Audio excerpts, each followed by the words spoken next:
वडोदरा में एक और मजदूर सिस्टम की लापरवाही की भेंट चढ़ गया। बिना किसी सेफ्टी के इतनी बड़ी लापरवाही पर अब गंभीर सवाल उठ रहे हैं। वडोदरा महानगर पालिका और ठेकेदार की कथित लापरवाही ने एक मजदूर की जान ले ली। अकोटा 4 रास्ता इलाके में पिछले 2 वर्षों से चल रहे ड्रेनेज लाइन रिपेयरिंग कार्य के दौरान सुरक्षा के कोई इंतजाम किए बिना एक मजदूर को 50 फीट गहरे मेन होल में उतार दिया गया, जहां दम घुटने से उसकी दर्दनाक मौत हो गई। मृतक की पहचान बिहार निवासी आरिफुल हक के रूप में हुई है। पिछले कई वक्त से वीएनएम टीवी इस मुद्दे आवाज उठा रहा है। मजदूरों को सेफ्टी और सिस्टम की लापरवाही को उजागर करता रहा है, लेकिन फिर भी किसी तरह का एक्शन प्रशासन द्वारा नहीं लिया गया। गंभीर बेदरकारी ने ऊपर थी कोई अमनी पर कोई अधिकारी कोई जुवारो नहीं कशुं नहीं, बस जेम फावे मन फावे एवं काम करवानुं। थोड़ी बामणीनुं खेतर होय एवी रीते कामकाज करी रह्या छे मन फावे एवा। कोई मजूरों माटे कोई सेफ्टी नहीं कशुं नहीं। बस एमने अमे 2 થી 3 દિવસ पहला ज चेतव्या हता कॉन्ट्राक्टरने के तमे आ लोको काम करी रह्या रोड पर हिटाची लई गया छे, रात्रे मजूरो कन जे सेफ्टी वगैरह काम करी रह्या छो।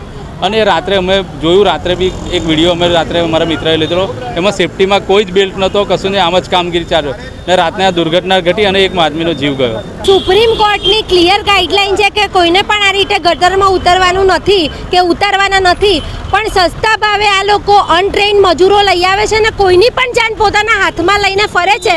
વડોદરાવાસીઓના જીવ એટલા સસ્તા થઈ ગયા છે કે ગમે તે રીતે આ લોકો મારી શકે છે। તમે બતાવો આ જો બિચારો કેવો મજૂર ગરીબ ઘરનો હશે જે પોતાના ચપ્પલ બહાર કાઢીને અંદર 50 ફૂટ ખાડામાં ઊંડો ઉતર્યો છે। 200-500ની મજૂરી માટે એણે પોતાનો જીવ ગુમાવ્યો છે અને આ મનપાના અધિકારીઓ મસ્ત મોટા કૌભાંડો કરે છે, પણ આવા નાના માણસોને લાવી અને આ લોકોના જીવ જોખમમાં રાખે છે। આ લોકો સુપ્રીમ કોર્ટની ગાઈડલાઈન નથી એ કરતા તો અમારું ને તમારું તો શું આવવાનું। વડોદરાને આ લોકોએ વેચાણ મારફતે લઈ લીધું હોય એવું છે।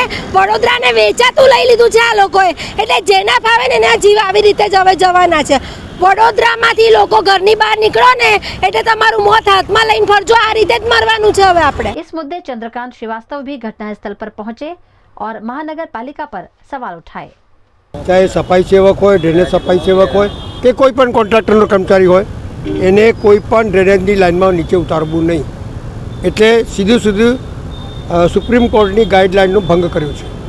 એટલે આ કોન્ટ્રાક્ટરને કાં તો બ્લેકલિસ્ટ કરવો જોઈએ, આ મજદૂર જે મરી ગયો છે એની તમામ ભરપાઈ આને કરવી જોઈએ અને આવા કોન્ટ્રાક્ટરોને કાયમ માટે બ્લેકલિસ્ટ કરવા જોઈએ જે લોકોની જાનની જોખમે મજદૂરોને સસ્તા ભાવે લાવી અને ડ્રેનેજમાં ઉતારે અને એમની મૃત્યુ થઈ જાય તો ભાગી જાય અહીંયાથી, એવું ચાલે નહીં। હું હમણાં કમિશનર જોડે ચર્ચા કરીશ અને તાત્કાલિક લેટર લખીને એના બધા ડિટેલ મંગાવીશ કે કેટલા ટાઈમ પહેલાં કોન્ટ્રાક્ટ આપ્યું, કેમ હજુ સુધી પૂરું નથી થયું, કેમ મજદૂરોને અંદર ઉતાર્યા, કોણ સુપરવાઇઝર હતો અને કોણ આની દેખરેખ કરતો હતો, બધી તપાસ કરી અને બ્લેકલિસ્ટ કરવાની માગણી કરીશ।